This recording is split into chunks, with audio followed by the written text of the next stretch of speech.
देहलस का पियावा जवानी रानी। हेलो बोलो ना काहे बोला तारू मेहराइल रानी, भर देहलस का पियावा जवानी रानी।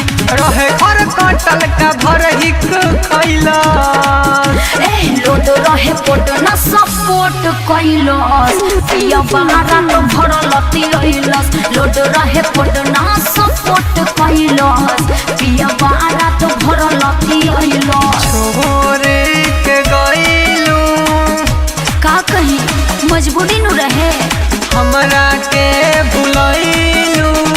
अरे ऐसे मत कह जान, कहरे नु है।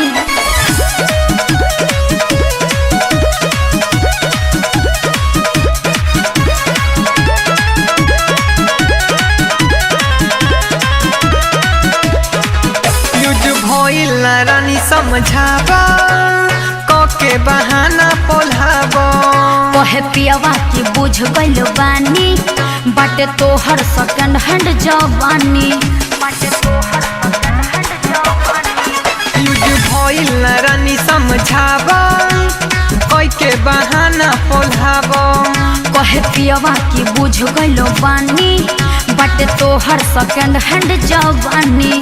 अरे खैला बिना स्वाद कहाँ से बतैला, लोड रहे कोटो न सपोर्ट कैलस, पिया बारा तो भरल तिलस। लोड रहे कोटो न सपोर्ट कैलस, पिया बारा तो भरल तिलस।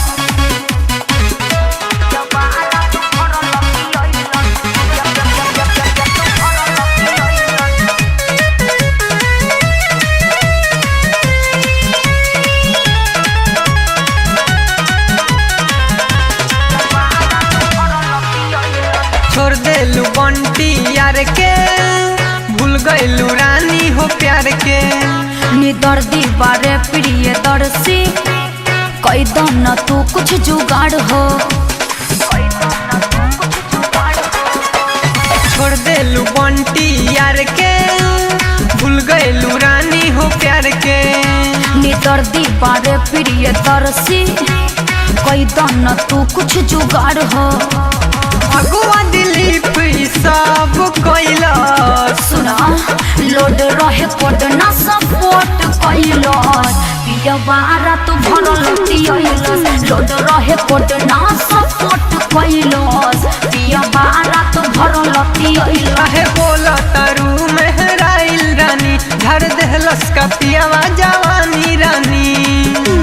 हेलो बोलो ना काहे बोला तारू मेहराइल रानी, भर देहलस का पियावा जवानी रानी। रहे घर कटल का भर हिक खैला, लोड रहे कोड ना सपोर्ट कैलस, पिया बारा तो भरल तिलस। लोड रहे कोड ना सपोर्ट कैलस, पिया बारा तो भरल तिलस।